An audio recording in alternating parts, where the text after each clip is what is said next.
Paradise is often referred to as the Garden of Eden, a place in which existence is positive, harmonious, and eternal.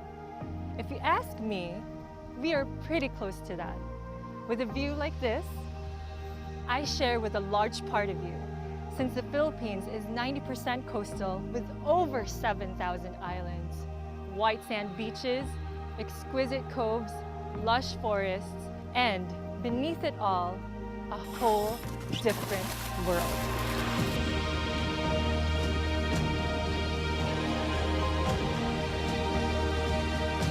It's hard to argue that Adam and Eve may have walked through here. But are we in harmony with this paradise? There needs to be a change in our behavior. There's a global movement called the International Coastal Cleanup, which aims to get us closer. It all started with an idea that the community can get together to help clean out our coastlines and waterways for one single day. But this movement has grown throughout the country and has gone beyond that one day. This is probably the reason why the Philippines ranks #2 worldwide with the most number of volunteers. The passion for change is evident. We've met a lot of people throughout our journey, and it's heartwarming to know that more and more people are stepping up to the plate. Get ready for the ripple effect. How will you fight for trash-free seas to help us get closer to paradise? For our country, where everything is more fun and where nature lives harmoniously with us. See you on September 19th for the International Coastal Cleanup 2015. Welcome back to Philippines Uncut. I'm Buddy Kunana. Tonight's topic is Save Our Sea, Save Our World. And joining us are two environment champions, environment warriors. We have Dr. Benji Vallejo, who's Associate Professor of Environmental Science at the University of Philippines. And joining him is a lovely lady, Josen Curva, and she is the Project Manager of the Legacy Foundation. Welcome back, Benji.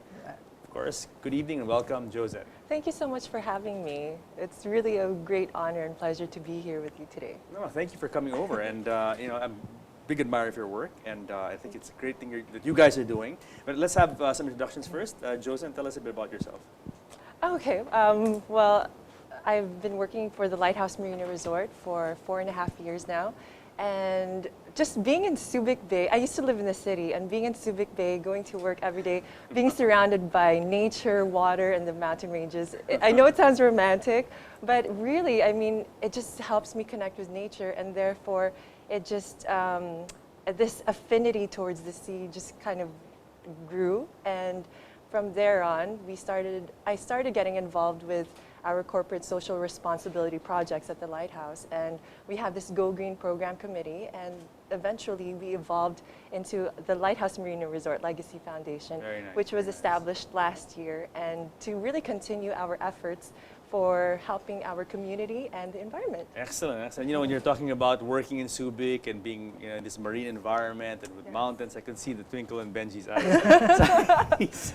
He unfortunately works, I mean, not unfortunately, but he works at UP, and I understand also you do a lot of work for Ocean Park, no? Yeah, with especially with their concerns about the bay, about Manila Bay. And that's, now we have someone who's very actively involved in Subic Bay. Another beautiful bay, and let's talk about what they're doing over there. Now, first, before we talk about that, let's talk about the Lighthouse Marina Resort Legacy Foundation. What is the Lighthouse Marina Resort, first and foremost? Well, our slogan is good deeds for a great future. And being a lighthouse, of course, you are a beacon of light. And we like to take that also metaphorically and proverbially. And thus, we feel like we have a responsibility to also be a social purpose company so that we can help others around us. And of course, being situated on the waterfront with a special nook, and again, going to work, just appreciating that beauty, you just really have to give back. And that's why we want to take care of the environment so that more tourists and more people like us and the residents and locators can really enjoy nature. And so it really started as a hotel at first. Yes. It was a resort. Yes. Before you launched into this wonderful CSR project. Yes, it opened its doors in 2007. And from there on, we just became actively involved in not just sports and events, but also, again, with the environment, because we're located in the beautiful Subic Bay. Okay, let's talk about the International Coastal Cleanup. We shot a very nice video Yes. before we came on, and which you hosted. You hosted the video, and bravo! It was a wonderful video and very inspiring. Thank you. And then Try our a best. call to action for September 2015 when this activity will take place. Yes. Tell us a bit about how this whole thing started, this International Coastal Cleanup, and who's involved. Okay, so in 2008, our president for the Lighthouse Marina Resort, Mr. June Avicilia, who is also the current international commodore for the International Yachting Fellowship of Rotarians, spearheaded the first international coastal cleanup in Zambales with the 30 employees of the Lighthouse Marina Resort. And from then on, it just evolved and grew and multiplied. And I'm so happy to tell you that last year we had over 55,000 volunteers. And we were Wow. recognized by DNR and the PCGA for our efforts. 55,000. Yes, Where did all these that's people come from? over 150 sites located in Subic Bay, Olongapo, and Zambales combined. Okay. And so therefore you would really see that these people want to get together. And of course, the International Coastal Cleanup happens every third Saturday of September.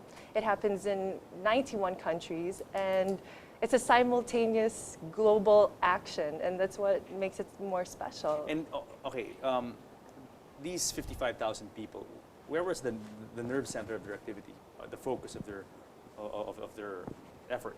Well, the main objective really Yeah. is to clean the waterways and the coastline. So Yeah. wherever they're from, even if you're located in this site that has a river, Yeah. you're most welcome to clean that up, Yeah, because yeah. of course everything is connected. And yeah, it's overwhelming and amazing at the same time. What happened in Subic, though, where you're located? What kind of activities did you carry out? Well, what we do at the Lighthouse, we do several activities that culminate, that would lead to the culminating activity, which is on September 19, Yeah. or the third Saturday of September. And so therefore we do activities, we do workshops to raise awareness. And we also have like a recyclables regatta, because learning should be fun.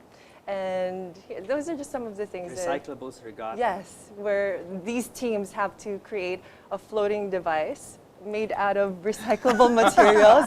And of course there are mechanics, and they have a race course. And it's a great way to raise awareness. Again, So like out of cans, out of Yes, PET anything. PET bottles, out of styrofoam, that kind of thing? Yes. And then you're supposed to be able to ride. yes, These you're floats. supposed to be able to ride it. And Yeah. there's a Project course. And Supposed to complete the course, if I'm not mistaken. yes. And if you leave anything, of course, you have to pick it up. But anyway, those are some of the things. And And you actually did this in Subic. yes, You've done have, this already. Yes, we have another one that's coming up in August. How So come in Manila we can't do the same thing, Ben? Which one?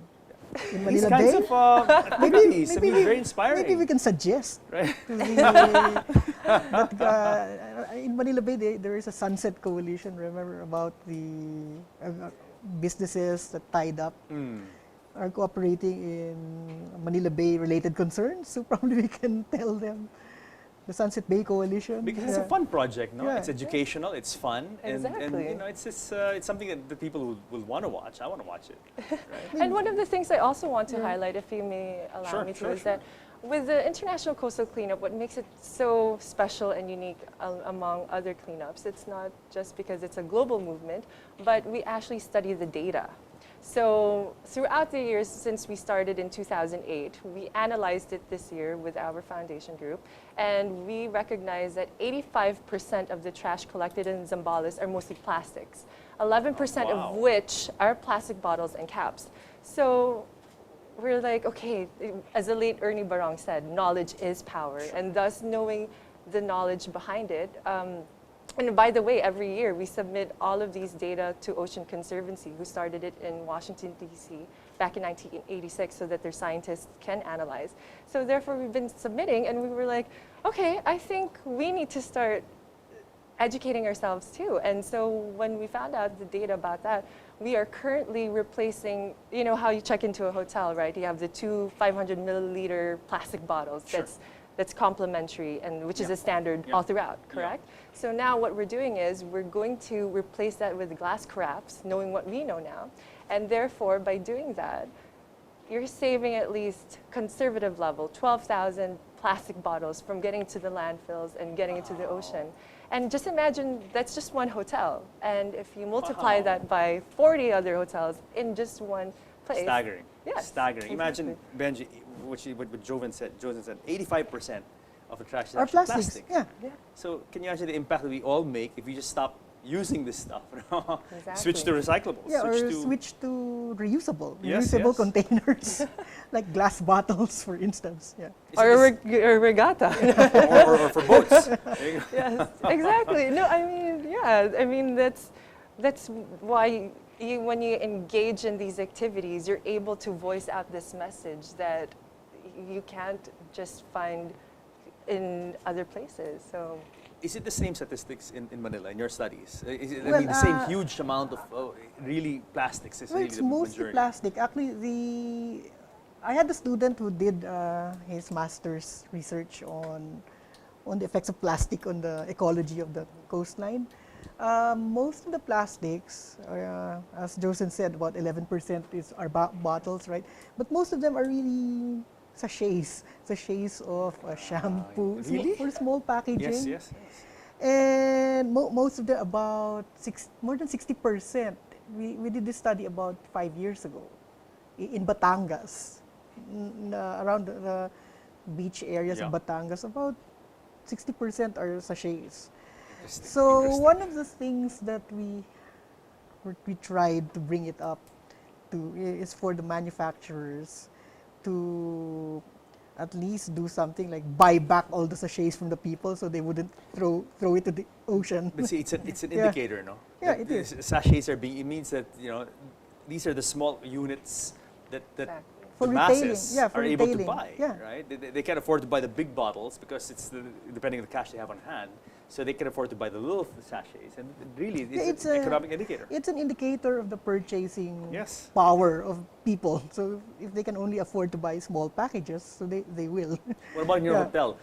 Okay. So you've tackled the problem of the bottles. What about the shampoo and things like that? Actually, in 2010, under our Go Green program, we also thought about that. So what we did was we replaced all the plastic amenity bottles with dispensers that are cleaned daily and refilled. And of course, for example, instead of a plastic liner for our trash bins, we replaced it with taffeta because you can wash it and bacteria doesn't cling on so easily. So those are some of the It steps. degrades. You can throw it. It degrades. Yes. Sure. And for example, with the laundry bags, instead of a plastic, we have a woven bag, and it's reusable, and we encourage our guests to participate in our environmental projects. And what you were saying earlier, sir, in terms of the purchasing, yes, it does come from our demands and the needs as to why they probably create those things. But one of the things that we've also observed, and we sat down with one well-respected journalist also who gave me an enlightenment. He was saying that it is actually in our behavior. I mean, it's in our culture that we leave the plastic tray in a fast food restaurant because we know somebody's going to pick it up right afterwards. True. So, Yeah, yeah. right? True. I It mean, makes sense. and No, there are true. some people, they throw True. it. Oh, that's their job. They should pick that up. True. No, That's why we I have a your janitor and point. whatnot. Your And so point. sometimes it also has to come from us. It's a responsibility, and it starts with the homes. And Yeah, you know, that's true. It starts with the homes. everything is interconnected. Actually, everything is interconnected. And with I mean, just passing that message. I mean, it started out with that idea from that guy, and I'm able to share it with you. And thus, it just really creates a ripple effect. And if we're all in it together, we can do incredible things. Guys, we have to pause for a break. We have a third segment. We'll talk about their initiatives in Capones Island, Yeah. and which I hope, Benj, you can also give us your insights on, because it's very, very admirable what they're trying to do over there. Guys, don't go away, because more of Save Our Seas and Save Our World with Philippines Uncut.